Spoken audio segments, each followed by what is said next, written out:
Nuova apertura piscina coperta Hotel Tre Torri con la Colimbetra Nuoto. 30 anni di esperienza al vostro servizio. La Colimbetra Nuoto organizza corsi di nuoto baby per bambini dai 3 ai 36 mesi, scuola di nuoto dai 3 anni in poi, acqua gym e acqua fitness, nuototerapia, nuoto pre e postparto, nuoto per la terza età. I corsi saranno seguiti dal professor Pasquale Spataro, allenatore di nuoto e docente regionale FIN, e da Marta Spataro, istruttrice di nuoto FIN e FIMP. La piscina coperta dell'Hotel Tre Torri è al Villaggio Mosè, in viale Cannatello 7, Agrigento. Per informazioni telefono 349 74 26 025. Sito internet www.colimbetranuoto.it.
Buonasera, benvenuti alla 11ª puntata di A Tutto Campo. Siamo campioni del mondo di bowling, abbiamo voluto partire con la copertina appunto dedicata ai neocampioni del mondo della nazionale italiana di bowling. Li abbiamo battuti a casa loro, a casa degli Stati Uniti, inventori proprio di questo sport, per cui abbiamo voluto celebrare con questo minuto di filmato i nostri nuovi neocampioni del mondo. Vi presento subito gli ospiti perché è stata una settimana importante per lo sport agrigentino, abbiamo tanto materiale da farvi vedere.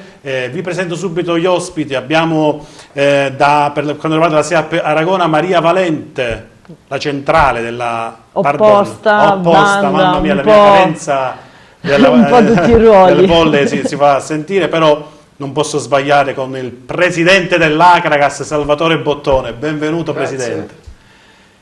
Il professore Gucciardo, Gaetano Gucciardo, bentornato. Presenteremo la partita del cuore biancazzurro, parleremo anche ovviamente di Acragas nel corso della puntata. Esordisco, se mi date il permesso, con il presidente dell'Acragas, ovviamente appena eletto. Presidente, ieri una vittoria importante a Racalmuto, un nuovo inizio. Molti hanno parlato appunto di un nuovo inizio per l'Acragas dopo le cocenti delusioni del 2018. Io vorrei, prima di risponderti, fare una chiosa su quello che avete fatto vedere. Il professore Giglio, il mio maestro primario di medicina, mi diceva: vedi, quando noi italiani abbiamo questo DNA, dice, in Italia ci sono 4 che fanno il tiro con l'arco e noi riusciamo, di questi 4 che fanno il tiro con l'arco, a essere campioni del mondo. Cioè, mentre le altre nazioni sullo sport in genere hanno migliaia, centinaia di migliaia di appassionati, noi riusciamo anche con poche persone ad eccellere, per cui forse ereditiamo il vecchio DNA degli antichi nostri avi, per cui spesso privilegiamo. Benissimo. Ritornando alla tua domanda, invece, certo, è stato un buon esordio, grazie ai ragazzi ovviamente che hanno profuso, specialmente nel primo tempo. Nel secondo tempo c'è da un pochino da bacchettarli, perché si sono adagiati sul risultato del primo tempo, che era largamente a favore dei nostri colori, sul 3-0, poi un pochino hanno mollato, anche perché, un po' perché per il risultato, un po' perché tirava un vento fortissimo, gelido, e quindi nel secondo tempo abbiamo pagato anche questo fatto climatico, il freddo intensissimo, non sentivo così freddo da tanto tempo, forse per l'ora che era, però dico è stato un buon esordio e spero che sia fautore di ulteriori successi, perché questa società che abbiamo ereditato dai vecchi presidenti del passato. Ne parleremo nel corso della puntata. Il professore ieri ha visto la partita, suppongo, sul web. Attraverso voi, grazie a voi. Grazie a voi. Sì, è appunto quello che ha detto Salvatore.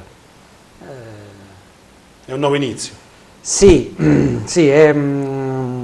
speriamo appunto che questa vittoria segni un deciso passo in avanti verso, soprattutto dal punto di vista dirigenziale. Ecco, adesso c'è una identità societaria. Sì, si è acquisito un assetto societario più stabile, poi la presenza di Totò Bottone assicura quello che insomma forse un po' in questo periodo è mancato, cioè una capacità attrattiva di aggregazione di persone, di tifosi, di imprenditori, di potenziali sponsor, che è la scommessa dell'Olimpica Acregas. Un altro orgoglio della provincia di Agrigento è la SEA Paragona, ieri sabato, vittoriosa in casa contro la Planet Pedara. Che partita è stata? Avete vinto 3-0, difficoltà nel terzo set? Sì, un po' di difficoltà nel terzo set, come sempre succede quando si è in vantaggio di 2-0, c'è stato magari un piccolo calo di attenzione, però poi siamo riusciti a portare a casa il risultato per 3-0, che è la cosa che per ora ci interessa più di tutti, visto che facciamo la rincorsa su... Benissimo, torneremo a parlare sicuramente della SEAP, abbiamo molto materiale anche da fare vedere. Abbiamo in collegamento, mi dicono la regia, scusa Maria, Roberto Chifari, TGS, per entrare proprio a parlare del Palermo. Ciao Roberto, mi senti? Sì, buonasera, grazie dell'invito. Buonasera Roberto, benvenuto ad A Tutto Campo. Io subito esordisco con una domanda, finalmente closing, punto interrogativo. Appunto, resta qualche dubbio, più di qualche dubbio, non si può trattare di un vero e proprio closing, perché la due diligence che serviva agli inglesi per stabilire se i conti del Palermo erano in regola ancora non è stata conclusa. In realtà la conferenza a cui abbiamo assistito qualche giorno fa non ha spiegato bene il ruolo di alcuni personaggi. Abbiamo saputo che per esempio David Platt, che era la figura di garanzia tra il core business e la parte sportiva, in realtà ha finito il suo ruolo, e quindi non conosciamo chi è realmente il proprietario. Oggi è uscito il nome di una società che sarebbe la Sport Investment, che avrebbe il ruolo, avrebbe acquistato le quote azionarie, però in realtà c'è poco o nulla. Cosa resta? Resta ben poco, una data, la scadenza è quella del 15 dicembre, che è quella in cui la nuova società dovrà fare entro quella data l'aumento di capitale, formare il CDA e quindi pagare anche gli stipendi ai calciatori, e poi soprattutto gli investitori che sono dietro a questa operazione finanziaria dovranno comunque uscire allo scoperto. Entro la fine del mese la FIGIC dovrà essere informata di quelle che sono un po' di quella che è l'organigramma della società, quindi ci sono delle scadenze da rispettare che i nuovi investitori dovranno far fronte in breve tempo. C'è veramente poco da dire. Io in questi giorni ho preferito evitare di parlare, perché è molto più facile fare una brutta figura piuttosto che dare delle informazioni corrette. In realtà la situazione è in continua evoluzione Non è il primo caso di gruppi investitori, quindi di fondi che in un certo senso decidono di investire in una società di calcio. È già successo, bisogna vedere come e con quali mezzi finanziari riusciranno a intervenire. Quindi è una situazione in divenire. Sappiamo che la prima vera grande data di scadenza è quella del 15 dicembre. Benissimo, invece una tua opinione su questa operazione, una tua opinione personale, se pensi e vuoi esporti, Roberto? No, il rischio è chiaramente un altro caso Parma, come è successo qualche anno fa, quando poi la società da Ghirardi passò a Manenti e lì la società rischiò il fallimento. La FIGIC allora aveva detto che non ci sarebbe mai più stato un caso Parma, che si sarebbe indagato nei casi di passaggi di proprietà. In realtà io non voglio essere necessariamente negativo, è probabile, perché i casi ci sono, che siano un fondo di investitori e che quindi gli investitori decidano di investire realmente una quota consistente su un club calcistico, ovviamente con la possibilità di fare nel breve periodo sia il centro sportivo che il nuovo stadio, che è un po' il progetto naufragato con Maurizio Zamparini. Il motivo è che lo stadio, così come il centro sportivo, sarebbero le uniche strutture che finirebbero all'interno di un patrimonio. In Italia, oltre allo Juventus Stadium, abbiamo il caso del Torino con l'Olimpico, il caso dell'Udinese e anche il caso del Frosinone. Cioè in Italia c'è una tendenza pian piano di far sì che le società costruiscano stadi piccoli ma che siano comunque di proprietà della società. Questo è un fatto ormai conclamato e quindi a noi sta benissimo che una società, un fondo di investimenti voglia costruire uno stadio che comunque resta alla città o un centro sportivo, però è chiaro che c'è bisogno di chiarezza, c'è soprattutto bisogno di capire realmente quelli che sono le intenzioni della nuova società. Si sa poco o nulla, loro hanno specificato che nella società futura non ci sarà nessun ruolo per Zamparini, però tutte queste cose vanno poi realmente in un certo senso anche comprovate dai fatti. Roberto, ad ogni modo il Palermo è proiettato verso la Serie A, splendida vittoria a Padova settimana scorsa, proprio nell'ultimo turno che si è giocato, poi sabato Palermo-Livorno, un testacoda praticamente con un pronostico certo o quasi. Sì, c'è un Palermo a doppia velocità, nel senso che mentre questa parte della vendita societaria è ancora molto avvolta dal mistero, in realtà c'è un Palermo che invece corre. Io non dico che il Palermo-Livorno è un risultato già scontato, perché in Serie B non ci sono risultati scontati, lo dimostra il fatto che il Palermo contro il Padova è andato sotto nel risultato, soprattutto all'inizio. È vero che è stato solo per 13 minuti, ma per tutto il primo tempo il Palermo ha sofferto molto il Padova, soltanto che a differenza del passato stavolta è riuscito a ribaltare il risultato ed andare molto di più che un semplice pareggio. L'altro risultato è caduta forse la linea con Roberto, prego di ripristinarlo. Nel frattempo forse è andata via la...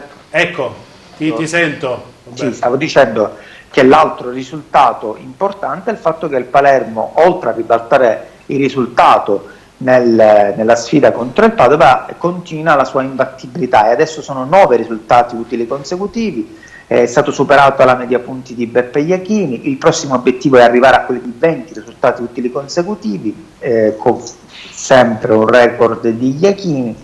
Ovviamente siamo a dicembre, ancora è presto, il campionato si decide tra marzo e aprile, però la strada è sicuramente tracciata. Il perché è da ricercarsi in 2 semplici motivi. Il primo, che l'anno scorso siamo arrivati primi in classifica a fine dicembre, mentre stavolta ci siamo arrivati a novembre. Allora fu quasi un po' per caso, perché la squadra di Tedino era in crescendo, ma poi arrivò la pausa che scombussolò i piani di preparazione, anche quelli di societari, perché fu venduto Cionek, fu venduto Embalo, cioè giocatori che in quel momento erano utili alla squadra. Adesso invece c'è una squadra consapevole dei propri mezzi e soprattutto stretta attorno all'allenatore. Queste sono le due chiavi secondo me vincenti: si fa quadrato, si va sotto nel risultato, però almeno ci si prova, e fino ad ora i risultati e il campo hanno dimostrato che questo Palermo ambisce alla promozione diretta. Nulla è scontato, però è lì. Ok Roberto, ti ringrazio per il tuo intervento da tutto campo, ovviamente ti invito a seguirci su Televideo Agrigento, canale 92, e su YouTube, dove troverai appunto la puntata. Ti ringrazio e grazie, ciao Roberto. Grazie a voi, buona serata.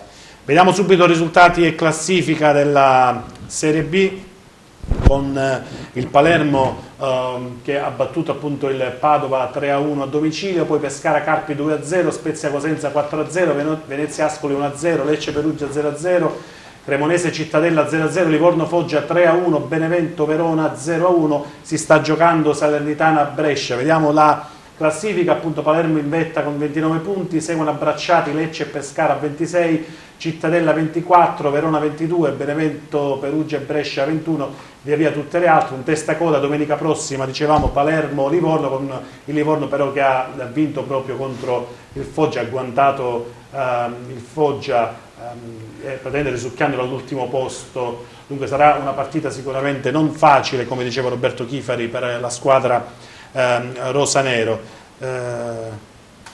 Di questa situazione del Palermo, mi hai stoppato, volevo fargli proprio questa domanda, volevo chiedergli proprio questo, atteso che magari Zambarini poi veramente mollerà, volevo chiedergli se avevano intenzione poi di costruire a Zambarini e dedicare il nuovo stadio, oppure qualche via di Palermo. Io ricordo giovanissimo, quando frequentavo la Favorita, che allora si chiamava Favorita, quando il Palermo giocava in Serie A e tirava un calcio d'angolo contro la Juve, era un evento, o quando oltrepassava il centrocampo, c'era lo stadio che crollava dalla emozione.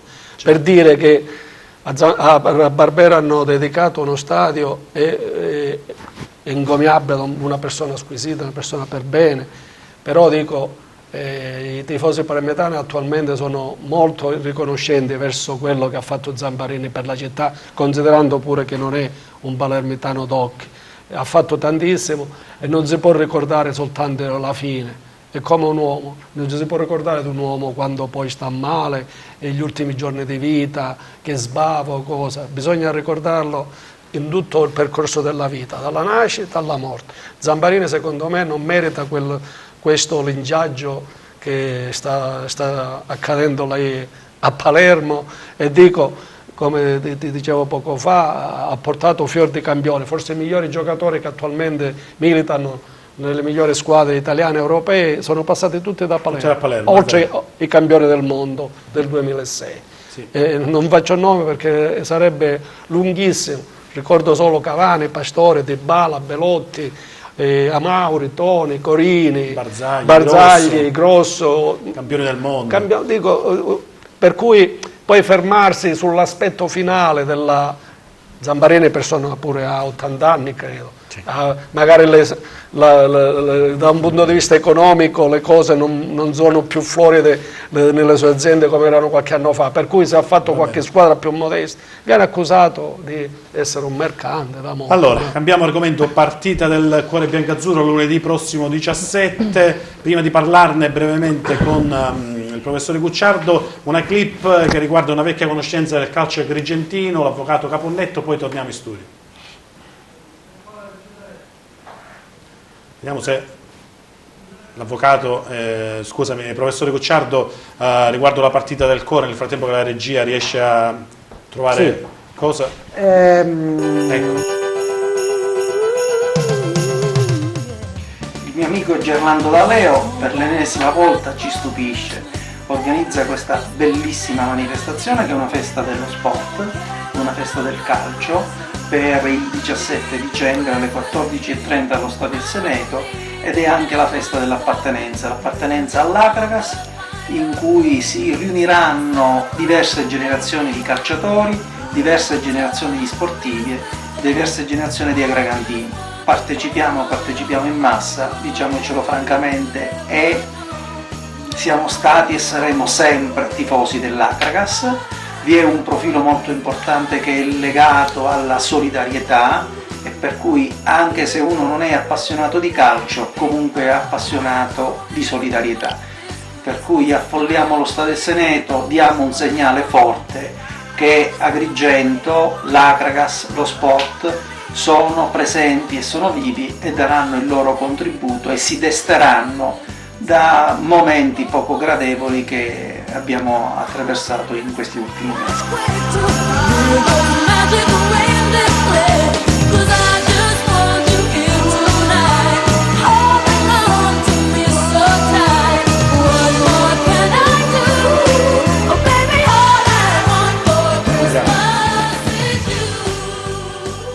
Rientriamo sì, perché vedevo un avvocato Caponnetto in formissima, non è vero, professore Cucciari? Sì, giochiamo la domenica sera a pallone e ultimamente non si può contenere. Un'anguilla, sguscia via. È diventato fortissimo. Benissimo, continuiamo a parlare della partita. Naturalmente fortissimo tra giocatori di infimo livello. Di infimo livello, certo. Abbiamo in collegamento Salvo La Rosa. Benvenuto Salvo La Rosa, a proposito di partita del cuore biancazzurro, benvenuto da tutto campo, in versione natalizia Salvo, vedo. Sì, tanto a te ospiti e spettatori. Qua pieno clima natalizio per una bella partita di solidarietà che ci vedrà impegnati tutti il 17 all'Esseneto, quindi noi ci saremo con questa squadra che abbiamo messo insieme proprio per cercare di aiutare chi ha bisogno. Si chiama Star Sicilia, guidato dal nostro presidente che è Luca Napoli, e ci sono tanti giocatori anche veri, magari io insomma ammuto a palla o cerco di fare qualcosa del genere, quindi siamo molto contenti di tornare ad Agrigento, di fare una cosa così bella così positiva. Qui abbiamo uno degli organizzatori, Gaetano Cucciardo. Professore, avremo un big dello spettacolo siciliano, no? Sì, Salvo La Rosa infatti poco fa ho visto una clip con Salvo La Rosa, è uno che buca lo schermo, quindi grazie, costituisce un grande attrattore di attenzione. Quindi... No, sia tranquillo, insomma, perché io amo il calcio, ovviamente l'ho sempre seguito anche come giornalista, adesso continuo a seguirlo come tifoso del mio Catania che ahimè mi fa tribolare, però insomma giochicchio mi piace, mi appassiona, quindi però sarà un'occasione di stare insieme e quindi spero di trovare tanta gente allo stadio, visto che giochiamo appunto per beneficenza. In che ruolo giochi, Salvo? Possiamo sapere il tuo ruolo? Non è che è un mistero, gioco sempre male in qualsiasi gioco, in questo gioco un poco meglio a terzino destro, terzino di faccia. Classico il numero 2. Il numero 2. Il tassotti della situazione, diciamo, dai.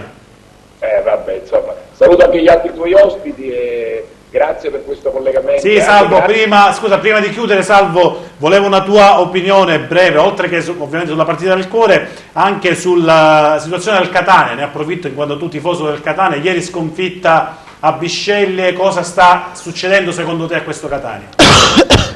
Ieri una spiegazione logica a questa sconfitta assurda non è riuscito a darla neanche Sottilla, che è l'allenatore, il quale ha detto veramente eravamo inguardabili e impresentabili. È vero che il Catania ha subito un gol in apertura di partita dopo una ventina di minuti per un clamoroso errore del portiere, però poi ha avuto più di 70 minuti per raddrizzare una partita contro una squadra che sicuramente tecnicamente è inferiore al Catania, invece non ce l'ha fatta, ha prodotto una o due azioni, ma neanche così pericolose, e ha subito una sconfitta davvero appunto inspiegabile. Non lo so cosa sta accadendo al Catania, doveva vincere a mani basse il campionato e per questo ha fatto una squadra sulla carta sicuramente forte, invece i risultati sono arrivati solo corretta alternata. Sicuramente il Catania paga questo inizio di stagione folle, sai che ha cominciato con 49 giorni di ritardo, per 49 giorni non sapeva dove giocare perché c'era la B, c'era la A, la C, insomma non si sapeva, poi ha cominciato, ha recuperato 7 partite, ne deve recuperare anche un'altra, ma questo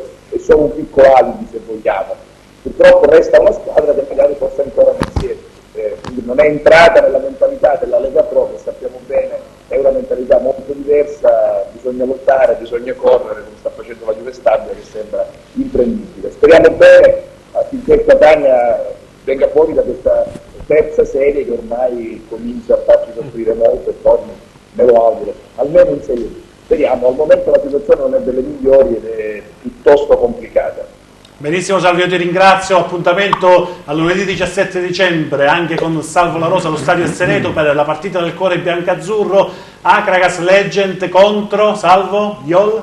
All Star Sicilia, Okay. Quindi saremo in tanti, ci saranno molti artisti, giornalisti, ex calciatori, è una squadra, ripeto, messa insieme da Luca Napoli e insomma ci divertiamo e cerchiamo appunto di giocare per fare del bene, per portare un po' di serenità laddove c'è bisogno. Quindi con molta gioia questa volta veniamo a giocare ad Agrigento, all'Esteneto, dove io sono stato tante volte come cronista a seguire le partite dell'Agragat, e quindi sarà un piacere riabbracciare gli agrigentini che mi vogliono bene, che ci seguono con affetto. Quindi grazie anche a voi di TV per quello che state facendo per promozionare questa partita. Un abbraccio forte su tutto cuore.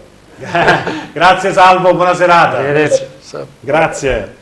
Dunque Salvo La Rosa ha introdotto anche il discorso Serie C Catania. Prima di parlare della partita, vediamo subito risultati e classifica della Serie C. La Serie C con il Catania che appunto è stato sconfitto a Bisceglie inaspettatamente 1-0, poi Rieti Paganese 4-1, Trapani Juve Stabia 1-2, Cavese Potenza 1-1, Casertana Monopoli 0-1, Matera Rende 3-1, Vibonese Siracusa 1-1, Virtus Francavilla Catanzaro 0-1, una vittoria pesante questa del Catanzaro, ora vedremo perché. Sicula Leonzio sconfitta in casa della Regina per 2-1, per una classifica che vede la Juve Stabia di Bruno Visente, del nostro ex calciatore centrocampista dell'Acragas, con 35 punti, spicca il volo con la vittoria a Trapani. La Juve Stabia, poi Rende e Catanzaro, appunto, che con questa vittoria agguanta il Rende al secondo posto. Trapani 26, Catania a 24, a 11 punti dal primo posto, si allontana un po' dalla vetta la squadra rosso-azzurra, malumori in casa appunto dell'ex Sottile, pardon, non ex, doveva diventare allenatore dell'Acragas, poi alla fine non è voluto venire, se ricordate bene. Questo insomma è quanto. Vediamo un attimino di nuovo la classifica, per favore, regia, con le altre siciliane: Sicula Leonzio 18, Siracusa 13, chiudono praticamente il quadro delle 4 siciliane, con Viterbese 5 punti e Paganese 4, si chiude la classifica. Dunque prossimo turno avremo Catania Virtus Francavilla per il riscatto della squadra rosso-azzurra, Siracusa Casertana, Potenza Trapani, Juve Stabia Sicula Leonzio. Salvo La Rosa ricordava le partite dell'Acragas, dunque brutti ricordi per lui forse. Sì, perché col Catania abbiamo una tradizione favorevole, avevamo una tradizione favorevole, tranne l'ultimo anno quando ci siamo presentati giocando in campo neutro con una squadra modesta, quindi, ma nei 2 anni precedenti di Serie C abbiamo fatto sempre quasi bottino pieno. Gli abbiamo concesso un punto. Ci sono delle immagini, vediamo se la regia li passa proprio della partita. E poi il Catania ha pagato, secondo me, col Bisceglie la gara splendida che hanno disputato col Sassuolo, perché col Sassuolo hanno dato tutto, è una squadra di molti anziani, non ha secondo me recuperato nel giro di poco tempo, e poi col Bisceglie hanno fatto la figura, perché praticamente col Sassuolo io ho visto la gara di Coppa Italia, il Catania non meritava di uscire, se c'era la squadra che doveva uscire era il Sassuolo, è stata fortunatissima. Partite più importanti comunque. Però ecco, hanno pagato lo scotto, cioè se loro hanno l'obiettivo di tornare in Serie B dovevano fare turnover, invece hanno giocato quella gara come se fosse una gara fondamentale per il loro futuro. In Coppa Italia tu puoi vincere, puoi andare un po' avanti, però non puoi vincere il campionato, mentre loro secondo me hanno sbagliato. Anche lei, l'allenatore, secondo me, deve privilegiare, quello è l'obiettivo primario, di ritornare in Serie B, lasciare stare la Coppa Italia, fai giocare primario. Chiedo a Maria Valente, tifosa della Roma, Champions o campionato? Ti interrogo sul calcio. Per ora nessuna delle due, diciamo che non è la Roma dell'anno scorso, purtroppo sì. Abbiamo venduto forse qualche giocatore importante, quindi... Però si parla di stadio nuovo, voglio dire, anche... Magari, sarebbe una bella cosa. Penso che Raggi permettendo, no? Raggi permettendo, però credo che sia un investimento per tutta la città, quindi speriamo che si convinca il più presto. Benissimo. Torniamo alla partita del cuore, dovremmo avere adesso una clip che riguarda il nostro grande ex numero 10 Peppe Catalano. Vediamo se la regia manda quest'altra clip, oppure chiedo al professore Cucciardo qualche altra cosa riguardo questa partita, che ricordo si giocherà lunedì 17 dicembre, Stadio Esseneto alle ore 14:30, TVA media partner dell'evento.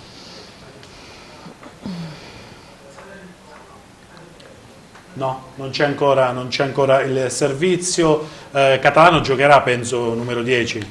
Io vado lì per vedere Catalano che dialoga con Catania e Arena. Sono proprio curioso di vedere che cosa succede. È un sogno ad occhi aperti vedere tre idoli, tre miti del calcio agrigentino. Ecco Catalano.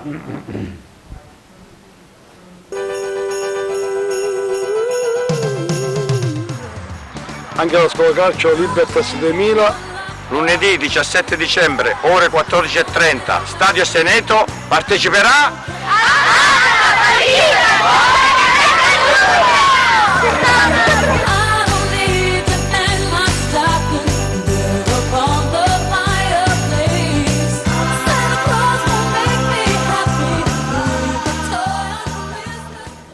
Eccoci rientrati in studio. Vedere Nicola Arena, Bonaffini, Chiavaro, papà e figlio, Catalano, sarà una grande festa, anche perché ci sarà una cornice di pubblico bellissima, bambini, scuole calcio, la SEA Paragona, la Fortitudo di Franco Ciani, tutte le squadre di pallamano di Girgenti, calcio a 5, ecco, sarà una festa dello sport da non perdere. Sì, dobbiamo farci trovare, dobbiamo andarci per ritrovarci, sarà un momento di festa anche per questa ragione, cioè non soltanto per un motivo di solidarietà, ma proprio per andare a divertirci, a ritrovarci, quelli che frequentiamo lo stadio, che amiamo lo sport, che facciamo volontariato, insomma. Certo. Avete esordito con le immagini dell'Italia che ha vinto i campionati mondiali di bowling. Qualche anno fa, una ventina d'anni fa, un sociologo americano ha scritto un libro intitolato Bowling Alone, in cui denunciava che gli americani, che amano il bowling, nel corso degli ultimi anni hanno perduto la capacità di fare le cose insieme ed è aumentata la quantità di gente che va a giocare a bowling da solo. Non è un caso che poi perdono il mondiale. C'è una conseguenza di questo? Possiamo anche speculare da questo punto di vista, ma cosa vuol dire? Vuol dire che la nostra forza è fare le cose insieme.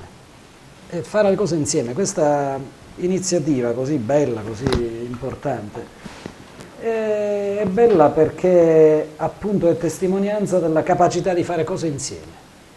E le facciamo con lo sport, naturalmente, le facciamo grazie all'Acregas, che naturalmente è un cemento emotivo. E quindi sì, diamoci appuntamento.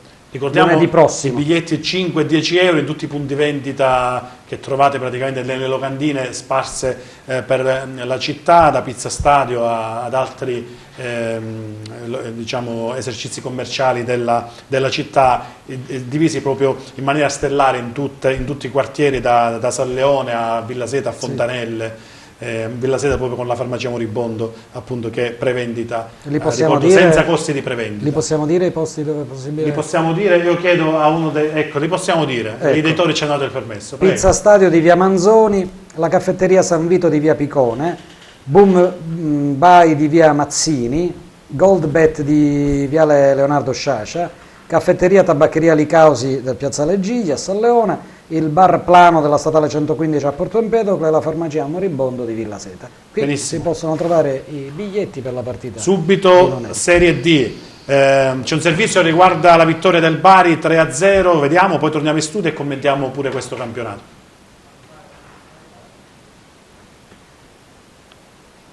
Dura poco. Groschi, arriva la tirata e il gol dell'1-0. Festeggia Simeri e avanti il Bari dopo 3 minuti di gioco.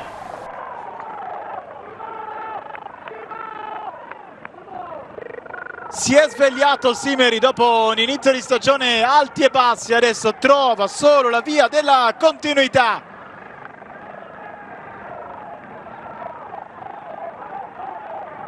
È bravo a staccarsi dalla marcatura, la deviazione ad anticipare anche Fiola. Gol da attaccante vero, chi sente la porta e porta avanti il match. Porta avanti il Bari dopo 3 minuti di gioco.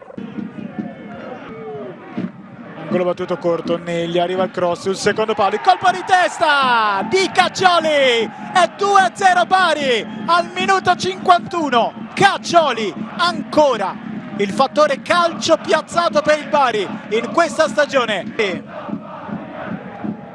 Palla che diventa buona per Neglia, posizione al destro e buca Antico per la terza volta. 3-0 Bari. Eccoci rientrati in studio. Magnifica come sempre la vittoria del Bari, che non ha mai ostacoli. Vediamo subito i risultati della classifica della Serie D. Castrovillera Cireale 1-1, Città di Messina Turris 1-0, Gela Marsala 2-2, Egea Virtus Locri 1-1, Nocerina Messina 0-1, Palmese Cittanovese 1-3, Portici Bari 0-3, Roccella Rotonda 1-0, Troina San Cataldese 2-0, per una classifica che vede ormai il Bari in fuga a 36 punti, segue la Turris a 27, Marsala 23, altre siciliane, il Gela 21, San Cataldese 18, Troina 18, Cireale 16, Città di Messina 16, Messina 12. Sorprendenti le vittorie di Città di Messina con la Turris, praticamente un testacoda che ha visto vittoriosa la seconda squadra di Messina, e dello stesso Messina a Nocera Inferiore, perché ha battuto fuori casa appunto la squadra campana. Il Messina si è rialzato un po' in classifica. E adesso mandiamo gli spot e poi torniamo in studio per una seconda parte davvero con tanto altro da farvi vedere. A tutti quelli che io ho i baffi a manubrio perché ho la bici a scatto fisso. A tutti quelli che io sono creativo, sono gli altri che mi copiano. A tutti quelli che non vanno per la loro strada, ma seguono quella degli altri, diciamo, aprite gli occhi. Nasce Eclipse Cross, il nuovo SUV coupé di Mitsubishi, per vivere la strada da un nuovo punto di vista, con tutto il meglio della sportività e della tecnologia. Eclipse Cross, il SUV coupé da un nuovo punto di vista, il tuo.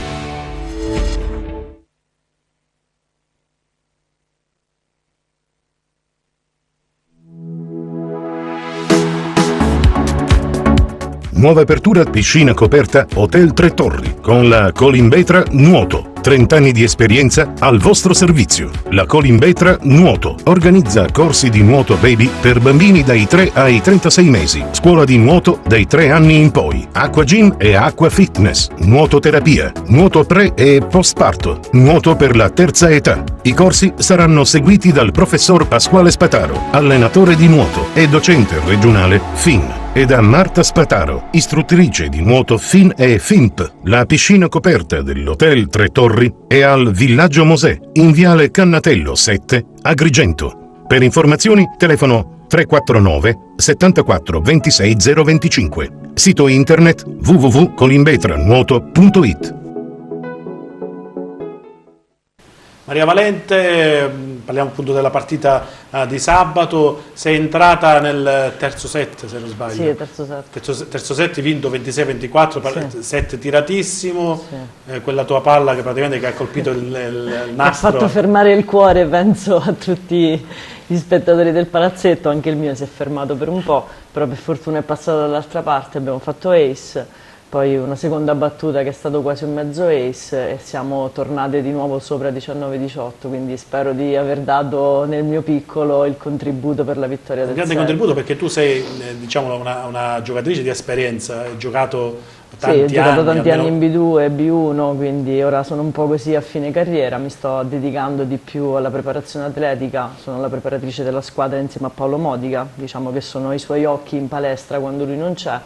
Abbiamo iniziato questa collaborazione che per ora insomma sta andando bene, speriamo di continuare e se insomma la società rimarrà contenta di continuare la scalata insomma fino alla Serie A con la SEA Paragona. prossimo turno avere una partita a Termini Imerese contro l'Hard Palermo? Sì, diciamo che il Termini è una squadra che si trova per ora a metà classifica, però è Termini è un campo caldo, diciamo che conosco bene, insomma, sono 6 anni che sto in Sicilia, quindi conosco bene quel campo, hanno un bel tifo, quindi non sarà una partita semplice. Poi loro vengono da una sconfitta 3-2 a Napoli, quindi avranno voglia di andare in vacanza con una vittoria, ma noi insomma dobbiamo guardare dritte l'obiettivo davanti a noi e non cercare di perdere punti assolutamente per strada. Secondo te qual è il punto debole della tua squadra, se mai ce n'è?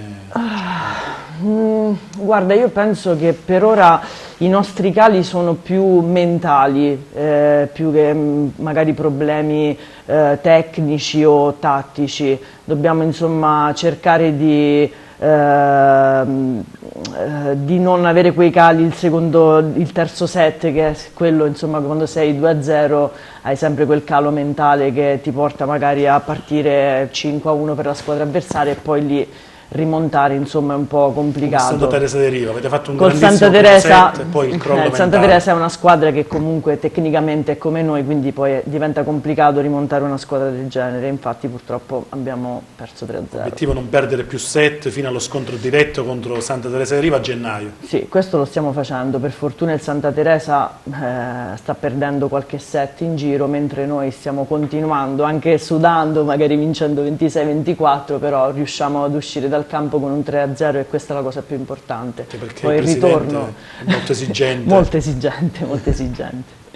Benissimo, andiamo classifica, risultati classifica del volley della Serie B2 con la SEAP Aragona, Mediolanum Castelvetrano 3-1, Battipaglia Sificondoro 0-3, Nemesi Stabia de Palermo 3-2, Santa Teresa di Riva Giarre 3-0, SEAP Aragona Planet Pedara 3-0, Terrasini Nova 3-0, ha riposato Reggio Calabria. Era una classifica che vede Santa Teresa di Riva a 24, SEAP Aragona che segue a 21, Volley Giarre 19, via via tutte le altre. Da questo Santa Teresa di Riva, Volley Giarre si aspettava forse qualche set?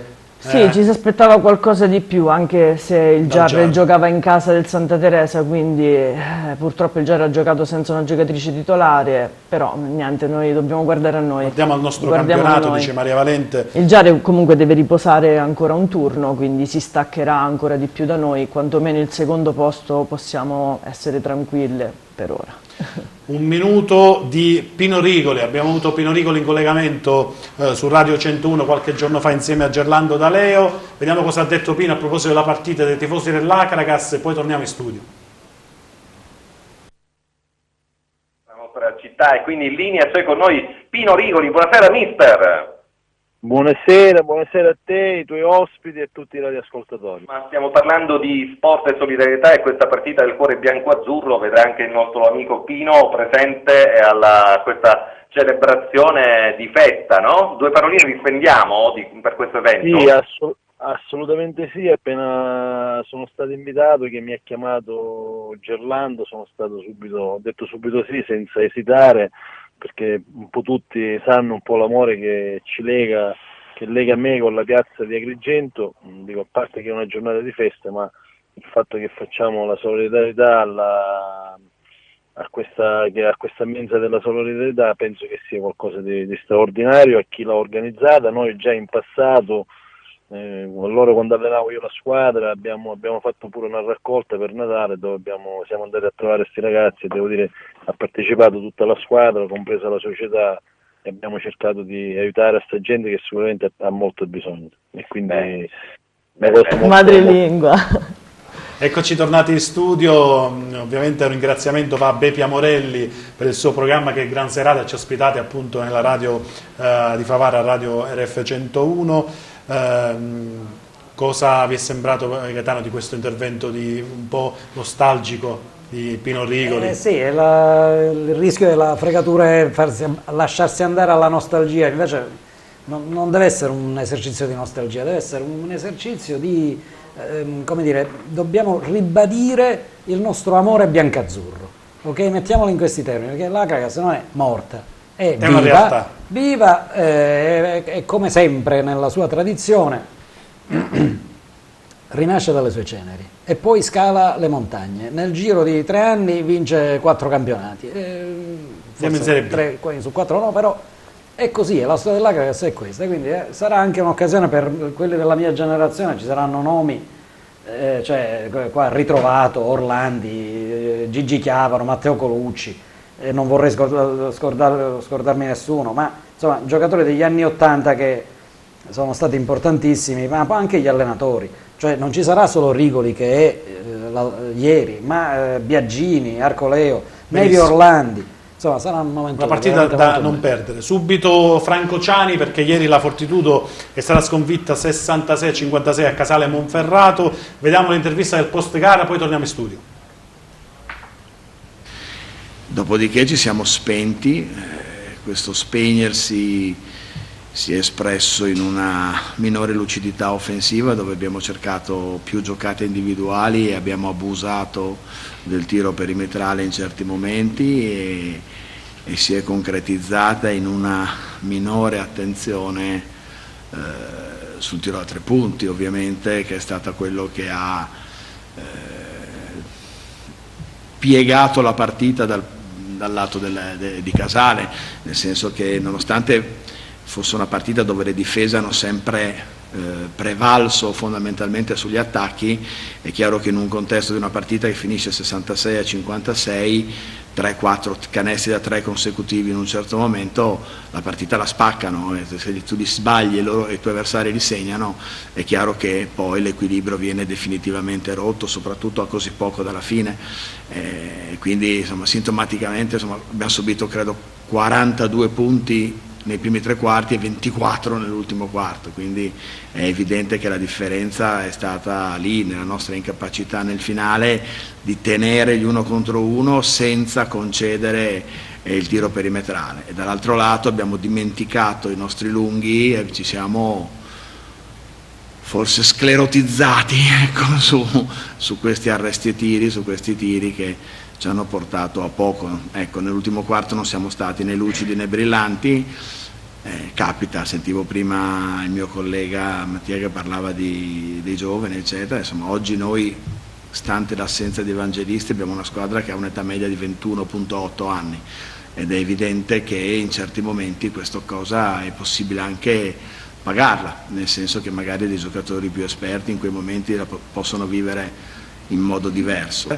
In un campionato che i risultati alla mano oggi è di un equilibrio esasperante, è bellissimo per chi lo guarda da fuori, ma per noi mica tanto, ecco, nel senso che alla fine siamo tutti lì che con una partita sei fuori dai playoff e con l'altra fai le Final Four di Coppa Italia e forse sei primo, quindi adesso noi in questo contesto ne abbiamo una facile domenica, visto che da noi viene la Virtus Roma, una passeggiata di salute, ecco, no, ovviamente in tono ironico, quando ti viene a trovare la prima della classe che viene da 2 sconfitte, è chiaro che no, voglio dire, arriverà con un piglio importante e noi dovremo farci trovare pronti a questo confronto.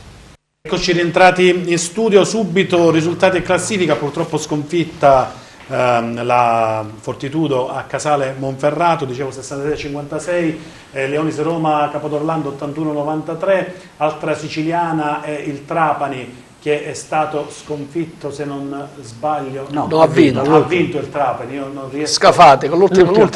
Ha vinto contro Scafati 95-87, mi scuso con gli amici di Trapani.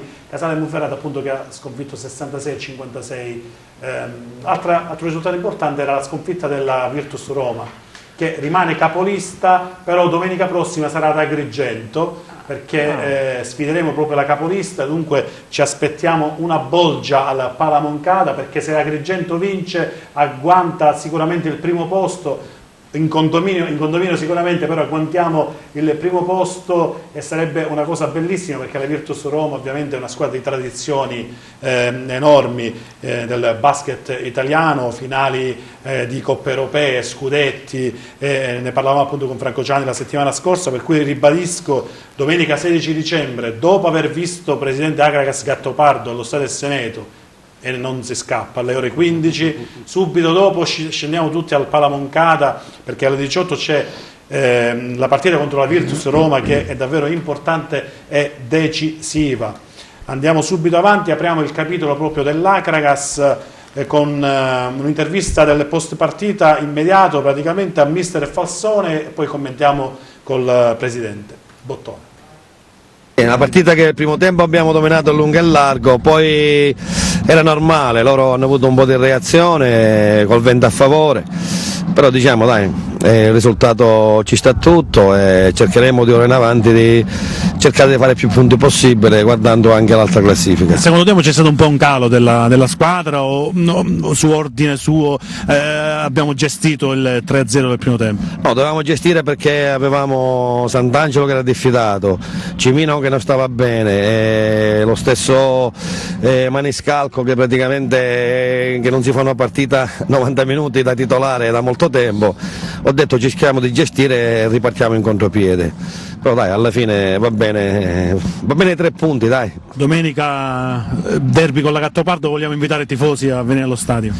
Sì, io onestamente con Vallelunga ho visto un gran bel pubblico, invece gli ultra sono sempre con noi, sia dentro che fuori, che ci stanno sostenendo alla grande, anche ora mi hanno detto poco fa che hanno comprato anche gli abbonamenti, un grazie a loro che loro ci hanno creduto fin dall'inizio. Speriamo che ora abbiamo convinto anche la gente a venire in tribuna per la prossima domenica. Abbiamo bisogno molto del pubblico e di tutti quelli che amano veramente questa maglia e questa città. Credo che domenica, non dico che saremo in tantissimi, ma almeno spero 600-700 persone.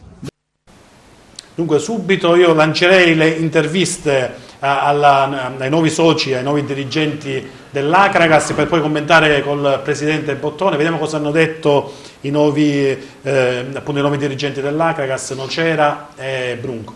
Sì, è un incarico che mi è stato conferito giusto ieri, anzi ringrazio i soci dell'associazione che hanno voluto darmi questa opportunità di contribuire a cercare di riportare, soprattutto il nostro primo obiettivo è riportare i tifosi agrigentini allo stadio.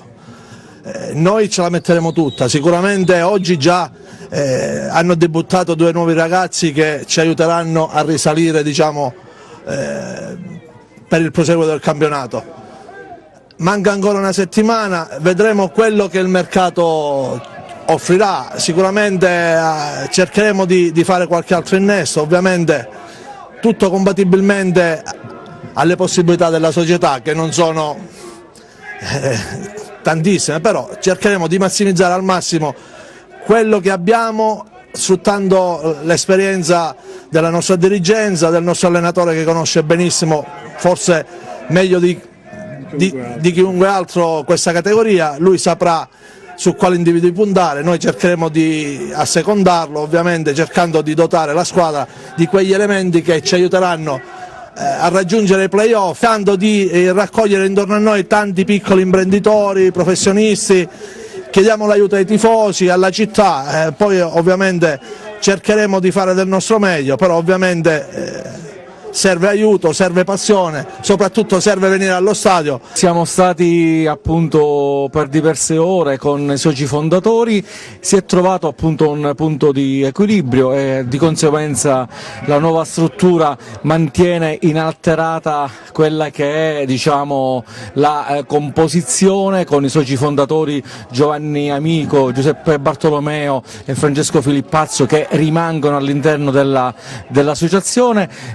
Sono state rinnovate però le cariche in quanto loro erano dimissionari, quindi un nuovo presidente è il dottor Salvatore Bottone, direttore generale Giuseppe Brunco, a me hanno affidato appunto la carica, hanno attribuito la carica di vicepresidente e quindi adesso aspettiamo anche l'ingresso di nuovi soci che tra l'altro sono stati contattati sin da ieri e che hanno manifestato l'intenzione di fare parte appunto di questo progetto. Sosteniamo l'Acragas, 5 euro al mese per tutti i mesi di campionato, significa una spesa complessiva di circa 35 euro pro capite. Considerato che nei vari social oggi i membri assommano a più di 1000-1500 membri, significa che praticamente l'Acragas, l'associazione sportiva dilettantistica olimpica Acragas, può avere un discreto introito. Il primo mese, in soli 10 giorni, la raccolta, o meglio l'erogazione libera ha consegnato all'associazione 250 euro, però noi non ci fermiamo perché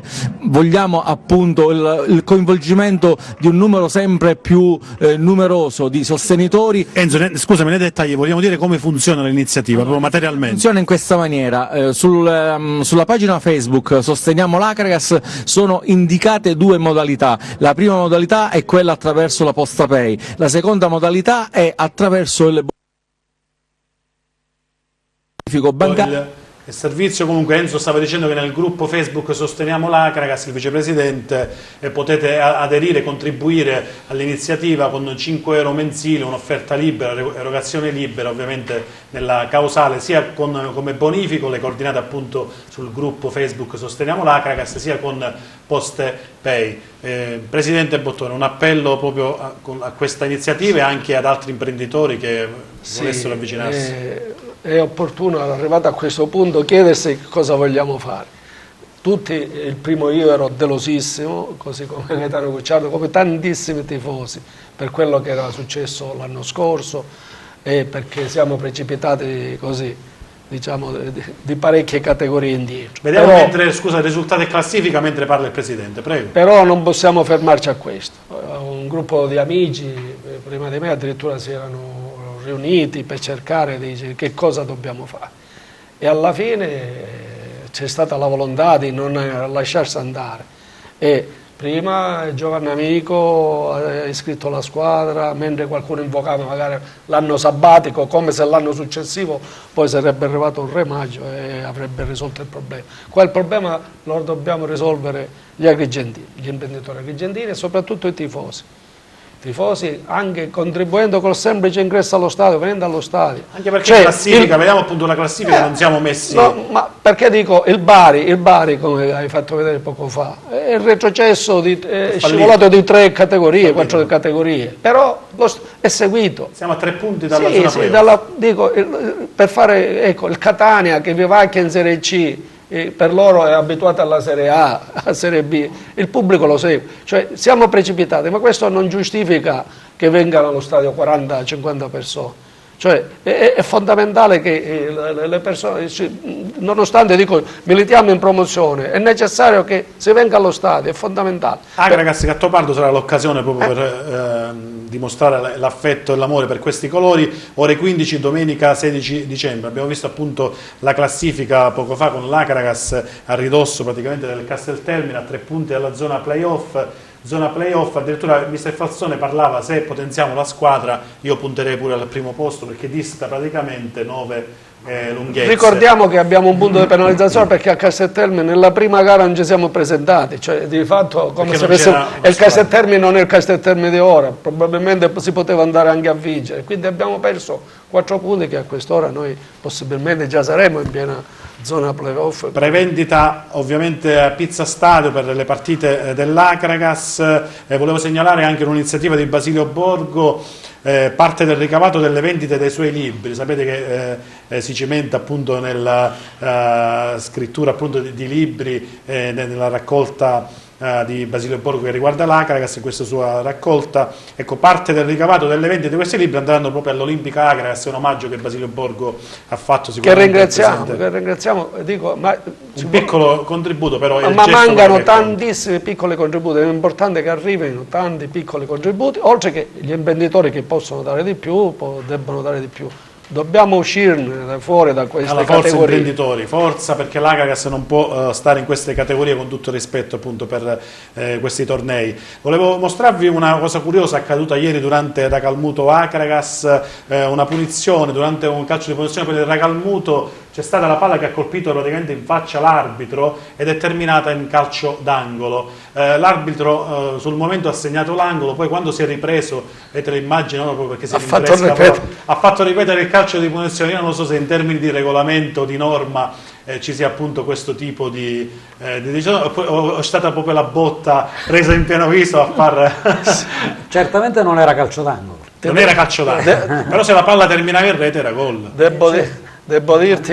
Devo dirti con sincerità che fino a questo episodio l'arbitro aveva arbitrato bene, anzi ero stupefatto, dico, sai, anche in queste categorie si trovano. Da quel momento in poi anche il guardialetto dalla parte opposta. Dunque ribadiamo ovviamente Acagas Gattopardo domenica allo Stadio Seneto alle ore 15. Aldo Palmiero e Alessia Cammarota saranno presenti alla partita del cuore. Vediamo il video, subito dopo il video il servizio che riguarda il CONI. C'è stata la premiazione venerdì scorso allo Spazio Temenos di tutti i principali protagonisti dello sport agrigentino. Poi torniamo in studio per lanciare un altro servizio molto toccante.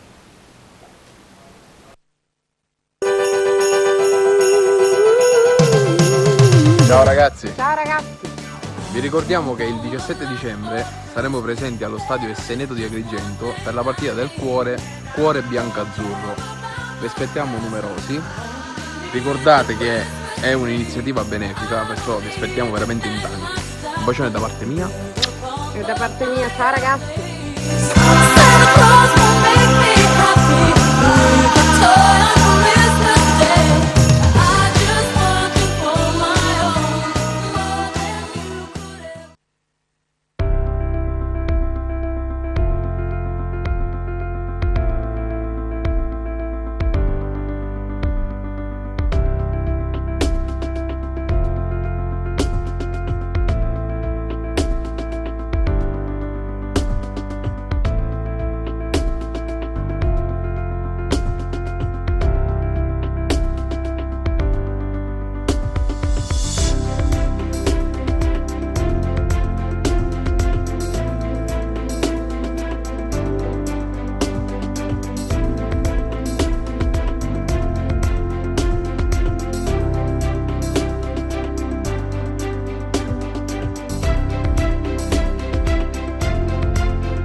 È stato addestratore di Giovanni Cavalli da giovane, poi un drammatico incidente d'auto nell'ottobre 2015 lo ha costretto sulla sedia d'hotel.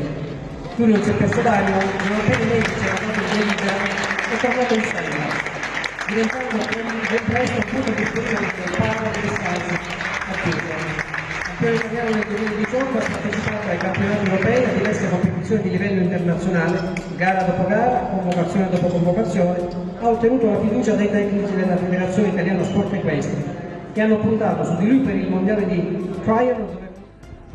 Si riassume dal momento che nel 1978 ho iniziato questa attività di allenatore e giocatore, perché ai tempi si poteva fare, grazie a Don Pietro che al centro d'Unquanella ci portò la palla a mano per la prima volta, che noi bambini, ragazzi non abbiamo visto, e da lì è iniziata, diciamo, tra virgolette, questa carriera di allenatore che continua fino ad oggi, quindi questa passione che sempre c'è stata, quindi andando un po' in giro per la Sicilia e anche per l'Italia, ho allenato in Lombardia e poi sono ritornato di nuovo qua, diciamo, a casa.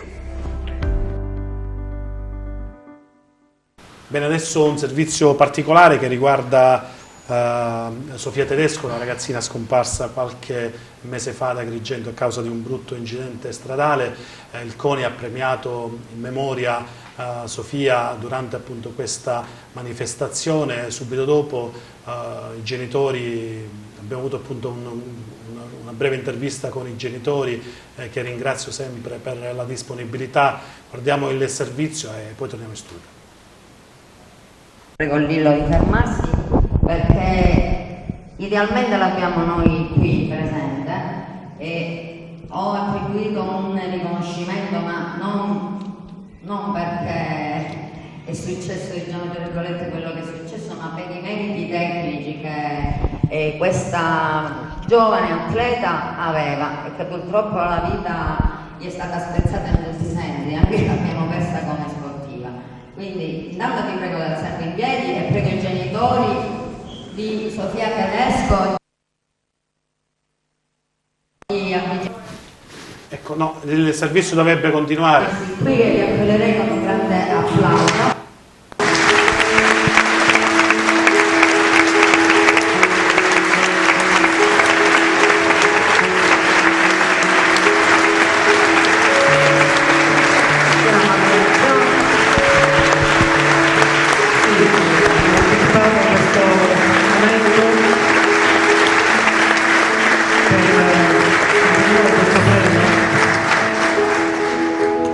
a Sofia Tedesco, che nel 2017, dopo aver vinto il titolo regionale campionati italiani di danza carilliche di coppia, aveva ottenuto il 7° posto per la categoria 16-18 anni in coppia con Mirko Gianconi. Nel 2018 aveva già ottenuto il 6° posto nella Coppa Italia della stessa specialità e dopo purtroppo non sapremo mai dove sarebbe potuta arrivare. Il premio a Sofia Tedesco.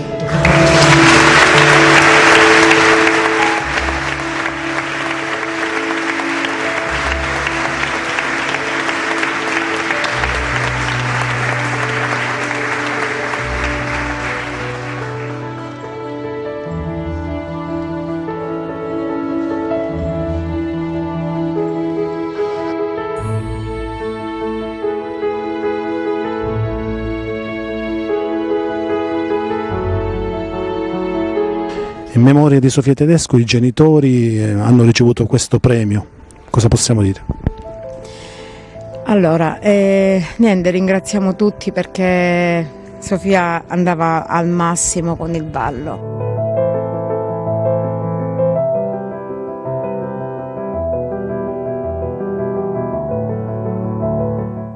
Era la sua passione e purtroppo è finita così, però Sofia vive ancora e per noi balla ancora. Noi vogliamo puntualizzare una cosa, vogliamo mettere in risalto la nostra battaglia contro le stragi sulle strade, che non succedano più queste cose, almeno che si limitino, perché non si può vedere più genitori che piangono e che soffrono in questa maniera.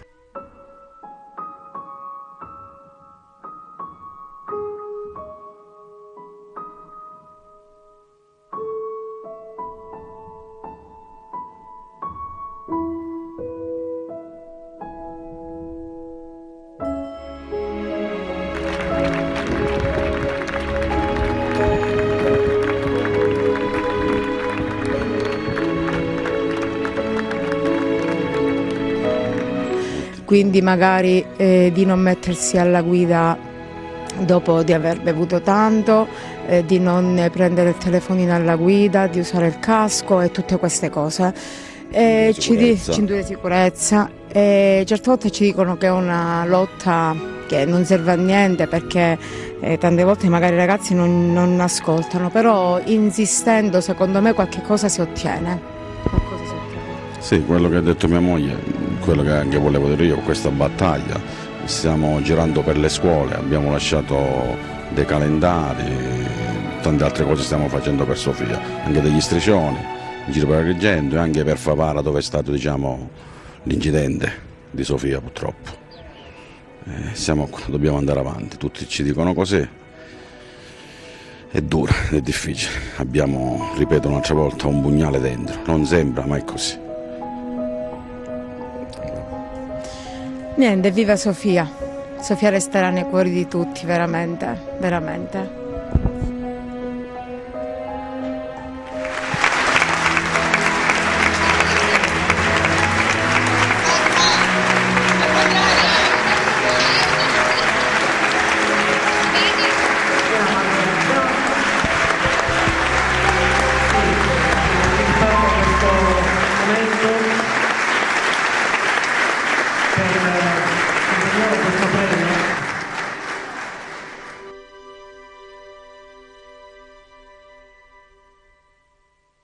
Difficile continuare la trasmissione sportiva ovviamente dopo queste immagini. Io continuo a ringraziare, non finirò mai di ringraziare i genitori di Sofia e il fratello Giuseppe per autorizzarci sempre a questo tipo di interviste e servizi. Professore Cucciardo.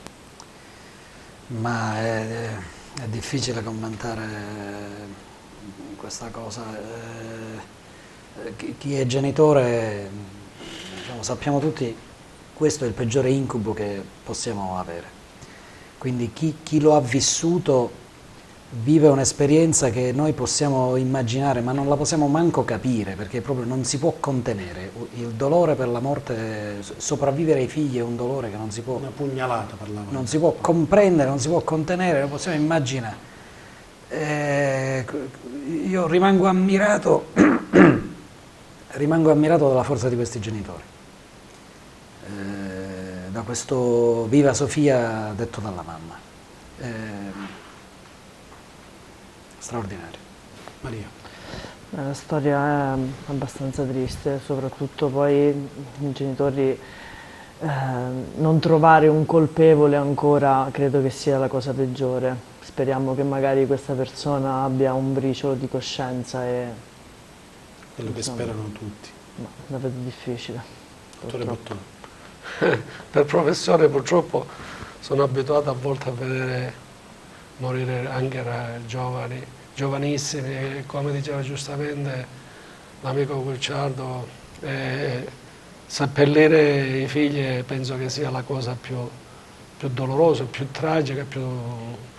Niente cellulare alla guida, certo, casco, cintura, non bere prima, non fumare, durante, non abusare di stupefacenti, di tutta quella roba che poi purtroppo poi basta un attimo ed è finita, buttando nel dramma i genitori, perché sono cose che non possono essere dimenticate più per tutta la vita, insomma, non è un dolore temporaneo, passeggero. Dobbiamo purtroppo continuare velocemente, triste dirlo, show must go on, dobbiamo proseguire con la trasmissione anche perché siamo alle battute conclusive. Eccellenza, risultati e classifica del torneo di eccellenza, c'è stata il Canicattì che ha impattato a Geraci 0-0, Licata Pro Favara 3-1 per quanto riguarda le squadre agrigentine, per una classifica che a questo punto ribalta la posizione di vetta, perché il Canicattì era in vetta, adesso è stato di nuovo superato dal Licata che, pensate, era in svantaggio di un gol, vinceva la Pro Favara 1-0, è andata in 10 uomini perché è stato espulso un giocatore proprio giallo-blu, ma ha avuto la forza la squadra licatese di rimontare e praticamente confermare la vetta. Vediamo la classifica dell'eccellenza con 34 punti, appunto lo stesso Licata guida il torneo, segue a 33 il Canicattì, a 28 il Sant'Agata, il Pro Favara a 9 punti ma con una gara da recuperare. Il prossimo turno saranno interessanti Canicattì Dattilo e Mazzara Licata, oltre che Pro Favara Marsala 1912. Prima categoria, risultati e classifica. Vediamo le agrigentine: Ravanusa gira 8-1, Raffaele Vista 1-0, Armerina Atletico Arevona 2-1, Città Nicosia Gemini 0-0, Empedocline che impatta a Caltanissetta e la Master Pro che vince a Branciforti e vince col Branciforti 1-0, per una classifica che a questo punto non vede più l'Empedoclina in vetta, ma vede la Master Pro San Cataldo a 25, Armerina 24, Empedoclina 23, via via tutte le altre, Ravanusa Raffaele vedete 19-13, chiude il Caltanissetta a 2 punti. Calcio a 5 Serie B, vediamo subito classifica e prossimo turno che siamo in chiusura. Mascolocia Acragas 3-3, Catania Cataforio 1-1, Real Parco Mabonat 3-4, per una classifica che vede l'Acragas Futsal a 10 punti, un pareggio un po' che lascia l'amaro in bocca alla squadra di mister Castiglione, perché hanno giocato praticamente con l'ultima in classifica, aveva 0 punti l'Agripus Mascalocia, ma hanno perso appunto la possibilità di andare a 12 e spostarsi nella parte sinistra della classifica. Si rifarà comunque nel prossimo turno sicuramente la squadra di mister Castiglione. Pallamano femminile, ha riposato sia il calcio a 5 di C2 che la pallamano maschile di Serie B. Girgenti, come vedete, perde ancora 12-19 le giovanissime di Lillo Gelo che incontreremo prossimamente, appunto sono ancora a 0 punti, bambine praticamente che giocano dagli 11 ai 13 anni in Serie A2 proprio per una politica voluta dalla Presidenza in prospettiva futura appunto di maturazione delle giocatrici. Dunque è una cosa bellissima che attenzioneremo nelle prossime puntate. Io in chiusura ho da assegnare il premio, però prego qualcuno se mi passate quella serie di bigliettini che ci sono qua nel monitor, vediamo se qualcuno me li passa, perché avevo chiesto chi era la schiacciatrice sovietica nel gruppo Facebook A Tutto Campo, chi era la schiacciatrice sovietica che militò nella Impresem Amazzoni di Agrigento di pallavolo. la più forte schiacciatrice di tutti i tempi, comunque una delle più forti in Militare Agrigento. Forse Maria Valente lo sa, vediamo se sei preparata. Fine degli anni 90, inizio degli anni 90, 92-93, Irina Smirnova. Irina Smirnova, non quella odierna, perché ho saputo che ce ne sono altre. Dunque hanno indovinato una serie di nomi che io do proprio a Maria. Mi devi estrarre tu un nominativo che vince un mese di palestra acquatica presso l'Hotel Tre Torri con la Colimbetra Nuoto. Dunque vi metterete al lavoro in previsione del Natale, potete anche andarci a gennaio, dopo, forse è meglio dopo le feste, no, professore? Dopo le feste, per smaltire appunto Posso dire il nome? Dice il nome? Vincenzo Zuppardo. Vincenzo Zuppardo, fortunatissimo, perché su 10-9 praticamente rivince lo stesso vincitore praticamente della volta scorsa. Complimenti, non so che dire, ci faremo dare una schedina, 3 numeri. Vincenzo, non lo so, dimmi tu, però da gennaio mettiti al lavoro perché con la palestra acquatica del professore Spataro all'Hotel Tre Torri con la Colimbetra Nuoto dovrai lavorare moltissimo per smaltire tutto quello che hai assimilato e assimilerai in questi giorni. Io ringrazio, prima di salutare gli ospiti, l'ingegnere fonico Riccardo Liotta, la società del Racalmuto e Alessio Celano per l'indispensabile contributo che ci hanno dato per la diretta che abbiamo trasmesso ieri sulla pagina Facebook Solo Acragas di Libertas Racalmuto a Olimpica Acragas, appunto più di 3.500 visualizzazioni. È stato veramente un successo, la partita era a porte chiuse, dunque non possiamo che ringraziare tutti coloro che hanno contribuito. Maria Valente, ti ringrazio Grazie a voi. tuo intervento. Speriamo di vedervi numerosi al palazzetto il 5 gennaio quando torneremo a giocare in casa. Dunque pausa dopo Termini Imerese, poi torniamo il 5 gennaio in casa con la Condor, che è Catania. Un altro bello osso duro. Sì, un altro osso duro. Presidente Bottone. Speriamo di rivederci con migliori notizie e con successi ancora più forti, più grandi, in modo da... Dopo il 16 noi la promozione forse osserverà turni di riposo e riprenderemo a gennaio. Inizia il campionato di ritorno e giocheremo nuovamente in casa con Casteltermine, e anche quella sarà, perché è una rivale quasi diretta per i playoff, e quindi sarà una partita importante anche quella. Professore Cucciardo, in conclusione. Ci vediamo lunedì 17 alle 14:30, la partita del cuore biancazzurro. Fatemi ringraziare anche Peppalletto, in regia Piero Licausi, Lillo Cavallare, Giuseppe Barresi e ovviamente Gerry Butera per il contributo dato in questa puntata. È tutto, buona serata e arrivederci alla prossima settimana.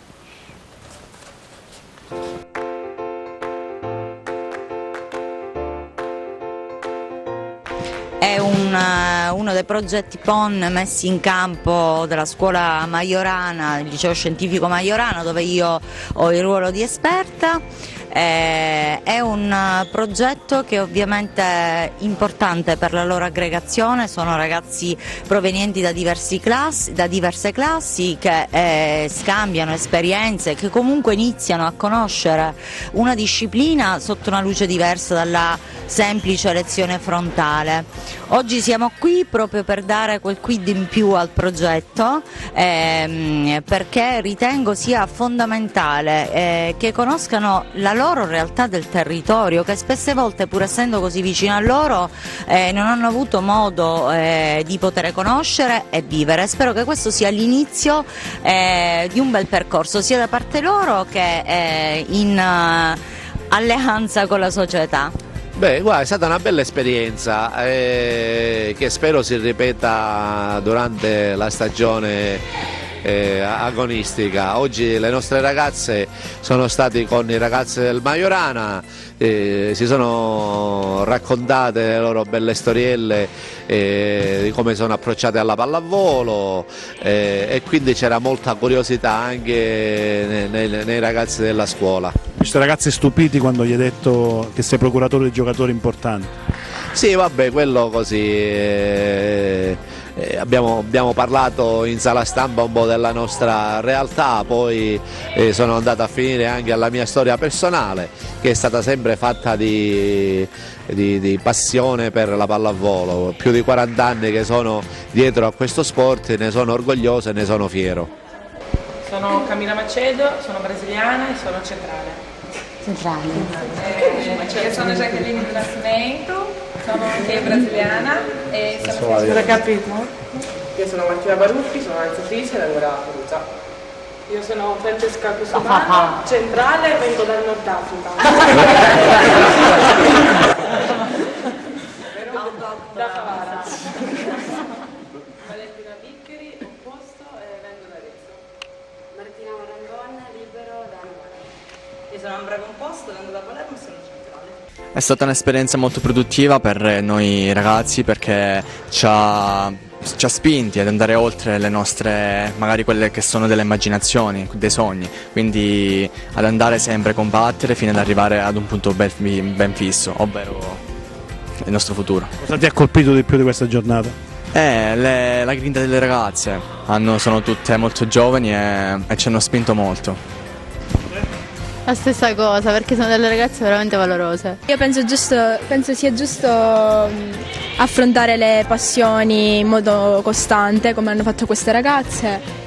Comunque sia, frequentare uno sport è la cosa più giusta, perché ti rilassa e poi è la tua passione, può diventare un hobby.